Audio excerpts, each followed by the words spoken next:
It's 7 p.m. I'm exhausted. And I've been staring at the same $20 card on my food delivery app for, I don't know, 10 minutes? I can almost taste it. That easy, no dishes, comforting solution to a long day. And all I have to do is tap one button.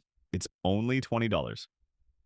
But I'm looking at my budget spreadsheet on my other monitor, and that $20 breaks the eating out category. Again, for the third time this week. This is my real time journey, not expert advice. Here is exactly what happened. So, here's the scene. You can probably picture it. Just stick figure me, slumped in a chair with a giant, glowing phone in my hand, and on the phone screen, there's that tempting icon. It's Tuesday. Tuesdays are always my hardest day. My brain just feels fried. And the last thing, the absolute last thing I want to do is go into the kitchen, open the fridge, and think. Thinking means making decisions. What do I have? What's about to go bad? What do I have the energy to actually cook? It's so much friction. The delivery app, though, that's zero friction. It's the easy button. It feels like self-care. It feels like a reward for surviving the day. And this is where I always get tripped up. This is the exact moment my entire 1% system feels like it's about to collapse. My brain is doing the math. It's saying, look, $20 isn't going to destroy your entire debt-free plan. It's fine. Just do it. You can be good tomorrow. And that's the voice that has cost me, wow, probably thousands of dollars over the last few years. It's the voice that prioritizes right now comfort over the long-term goal. I sat there frozen. I'm not even joking. I was just stuck, scrolling, adding something to the cart, taking it out, checking the fees. That $20 meal suddenly became $28 with all the charges. I'm just tired. I'm tired of fighting this same battle. It feels so small, so stupid. It's just dinner. But it also feels like everything. It feels like a test. And I have failed this test so many times before. I'm looking at my spreadsheet at all the red from last month, and the guilt is already setting in before I've even spent the money. That's the worst part. So I did something. It felt really hard. I put my phone face down on the table. That's it. That was the first 1% action. I didn't delete the app. I didn't even close the cart. I just turned the glowing screen off, and I sat there in the quiet for a second. The internal monologue was just loud. You're tired. You deserve this. Why are you making this so hard? It's just $20. And the other voice, the one I'm trying to build, was so much quieter. It was barely a whisper. You'll feel better tomorrow if you don't. I'm not going to lie. I almost picked the phone back up. This is the easy button battle, right? And it's a battle I'm fighting against a multi-billion-dollar company that has designed this app to be the easiest, most frictionless thing in the world. And then there's my kitchen. My kitchen is friction. You could draw a stick figure me being literally pulled in two directions. On one side, there's this bright, shiny 20, which is really 28 button. On the other, there's a dark, messy kitchen with a big question mark over it. But I remembered the rule I'm trying to set for myself. It's one of my 1% systems. I call it the just stand up rule. Like, I don't have to cook. I don't have to clean. I just have to stand up, walk into the kitchen, and open the fridge. That's the whole task. So I did. I peeled myself out of the chair, walked the 10 steps, and opened the door. And it was not inspiring. It was the opposite of inspiring. I had, let's see, I took a mental inventory. 4 eggs, half an onion that was starting to look a little sad, some leftover rice from 2 days ago, a bottle of soy sauce. My brain immediately went, see, this is pathetic. This is struggle food.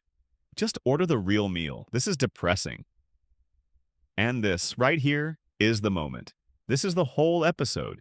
The 28th with fees for a perfect, hot, flavorful meal delivered to my door. Versus sad, old rice and a half-rotten onion. The $28 is comfort and ease. The $2 is effort and potential failure. What if I mess it up and it tastes awful? I was so close to walking back to the phone, But then I thought about the $28 in a different way.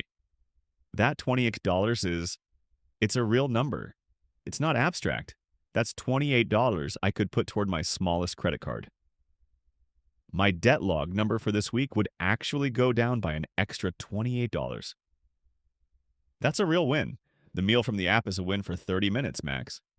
But putting that $28 on my debt, that's a win that lasts. That's a number that stays down. So I sighed. A really big, heavy sigh. And I took the onion out. Then the eggs. Then the container of cold rice.